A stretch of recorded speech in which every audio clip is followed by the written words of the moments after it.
Hey, have you ever wondered what house poor looks like? I'll show you. I'm in my kid's playroom. That's right, we have a whole playroom for the kid. But I'm eating pot noodle for lunch because that's what we can afford.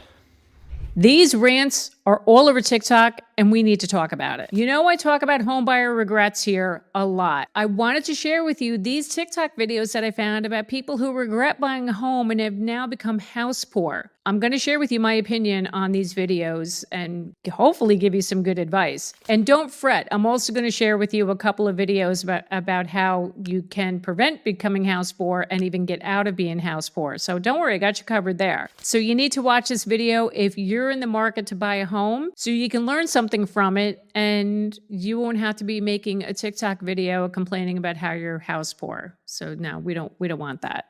Let's get started. We all know that social media can be a one big giant wealth of information, which is great. And when I came across a lot of these videos on TikTok, oh my, I was getting so concerned for these people. And I'm like, you know what? I got to share this with you guys. We have to talk about this because people need to be better educated and prepared when it comes to buying their home. And I see this and I hear this a lot. People become homeowners and it just becomes a financial disaster for them.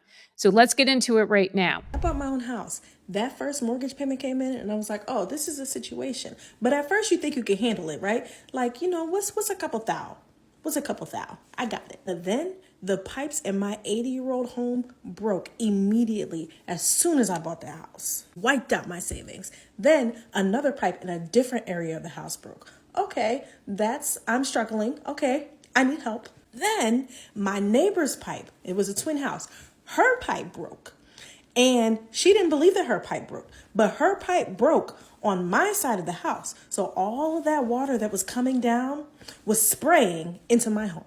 And then my water heater broke. When I tell y'all, I went from living in the lap of luxury to destitute immediately. Oh my gosh, this blew my mind. This happens a lot. People are just not saving money to cover these emergency expenses. I'd say this a lot. I'm saying this in a lot of videos lately where you really should have like 3 to 6 months of your income, or in some cases, some people are saying expenses. So say your monthly expenses, you want to have that amount saved in a bank account. You don't touch it until emergencies happen. So in her case, it sounds like, as soon as she moved in, all of these problems happen. And that's why I say it's important. You need to have that emergency fund set up before you close on your house, even before you go shopping for a house, right? How many times have I said this? You want to save for your down payment, your closing cost, and you have to have your emergency fund. So this is a classic example of what happens. And of course, this leads to you becoming house poor. This next one is a classic example of what happens when you buy at the top of your budget. Don't buy at the top of your budget. When I bought my first home back in 2006, I bought at the top of my budget and I was house poor. I had just enough money to pay the mortgage, pay the utilities, a few extra monthly expenses that I had, and there wasn't anything left over to save. So when my water heater went out that first year, I had to charge the replacement on my credit card. When my air conditioner went out on the third year, we had to go to one of those loan places that charge you like a 25% interest in order to get the $6,000 that we needed to replace that. We wasted so much money in interest because our credit cards were maxed out making repairs and paying for maintenance, and we were getting loans on the big ticket items. So I urge you to buy a house that is below your budget so that you don't become house poor and struggle financially like I did. This is a big reason why you should not be buying what your pre-approval says you can afford. Okay, so for pre-approval saying you're approved for $500,000, try to keep that under $500,000 because like what happened to this woman here, she's went the top of her budget and then everything went awry and now she's got a lot of credit card debt. So to prevent that from happening, you gotta buy the house under what your maximum approval is for. There's nothing that sucks more than working so hard to achieve a goal like this, and to not even feel at home in my own house is absolutely heartbreaking. Like, I worked so hard for this house, and I've been homeless before, and I should be grateful, and I am, but with everything going on, it's kind of hard to, but I'm ready, and I have a mindset to completely take ownership of this house and move forward from here on out. I wanted to do everything at once, which was a big mistake. Every single house owner that I've spoken to just told me the same thing. It's a process, it's baby steps, and you're not going to get everything done in one day. Give yourself grace, just focus on the things you need to focus on, and the rest will fall into place. This is an example of biting off more than you can chew. A lot of people walk into a home and they get these grandiose ideas. I want to make these changes. I want to change the kitchen. I want to change this bathroom. I want to change the layout. The flow of this room isn't working for me. I need to change that. Okay. And people feel that it all needs to be done at once. It doesn't. This is called prioritizing your projects.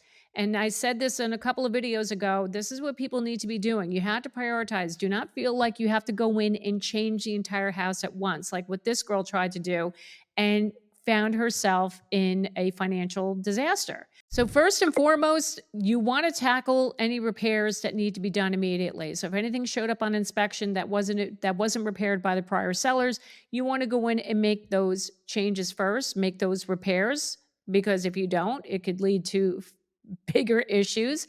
And then what I recommend is live in the house for a year before you decide to make any type of renovations. And even in that situation, prioritize. So if you want to change the bathrooms, okay, plan on maybe 1 year, okay, we're going to redo the bathrooms this year. And then next year we'll focus on the kitchen, or we'll focus on changing the exterior of the home. You need to prioritize. Too many people feel that they got to go in and change everything about the home immediately. You don't have to do that. Live in the house for a year, really understand the quirks, the flow of the house, and get a feel for what you really want the house to look like. And you can't do it in like a few days after living in the house and say, I'm going to make all these changes. It doesn't work that way. It really doesn't. At least, I mean, in my opinion, some people may disagree with me on that, but live in the house for a year and prioritize your projects. Now I want to talk to you about how people get out of being house poor. So I have a couple of videos I want to share with you. So the first one that I shared with you, the young lady who had all the pipes break and had the water heater break and the neighbor's pipe broke and she found herself destitute. She did a follow-up video to that and she shared some tips on how she got herself out of it. I bought a house when I was 26, had a lot of unlucky things happen, and then I really struggled for about the first year. But your girl escaped the struggle, and here's how I did it. I was meticulous about saving money everywhere that I could. Instead of shopping at more expensive grocery stores like Acme, I was going to Aldi, hitting up the Aldi every time I need to go grocery shopping. I would check in and see what my parents were having for dinner, and I would go right on there. Instead of making my own dinner, instead of, paying for some food, ordering out, nope, mom and dad's. I made a budget in Excel and followed that thing like it was my religion. I did have some money left over for like fun things. So whatever that fun money was, let's say it was $100, I'm putting that in cash. And if I run out of that 100, guess what? It's over. No more fun for me. I also left bedside nursing and went into a higher paying career. And once I was in that career for about a year, I hustled to get a promotion. A few years into owning the home, I also got married. And so I was able to share the costs of home ownership with another person.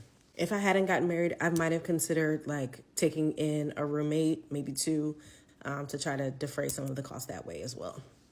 So this is just a case of adjusting your lifestyle, okay? So she created a budget and she stuck with it. She now shops at Aldi's versus going to Acme supermarkets because Aldi's is a lot cheaper. So find ways that are going to be cost effective. You can find a million ways to save money, to cut costs, to help get yourself out of that situation. Now, it may take some time. It took her like her first couple of years of owning the house.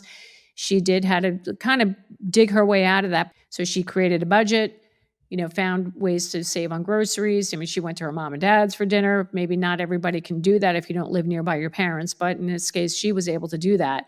And the most important thing is that she was able to increase her income. Now, keep in mind, most people in their jobs, your increase is going to go up. I mean, hopefully you're going to have salary increases or you're going to get promotions. So after the first couple of years, if you start increasing your income, that's going to help you a lot. And I remember this is one thing my father told me. When we bought our first house, I was very stressed out. I had a good job at the time. My husband had a really good job and I was nervous about it. And that was the very thing he said to me. He goes, look, you got good jobs, you're always going to increase your salary. You're not going to take a lesser pay. You're not going to get demoted or whatever. I remember him clear as day to this day telling me that you're always going to increase your salary, and that's going to help offset and eventually help you save more money once you get out of the initial shock of owning a home and dealing with any repairs and all the things. There is a light at the end of the tunnel, is what I'm trying to say. So I applaud this woman for getting herself out of it and figuring that out, because anybody can do that. The next video I'm sharing with you, it's about preventing becoming house poor, because a lot of people just aren't taking into consideration what the true cost is of owning a home.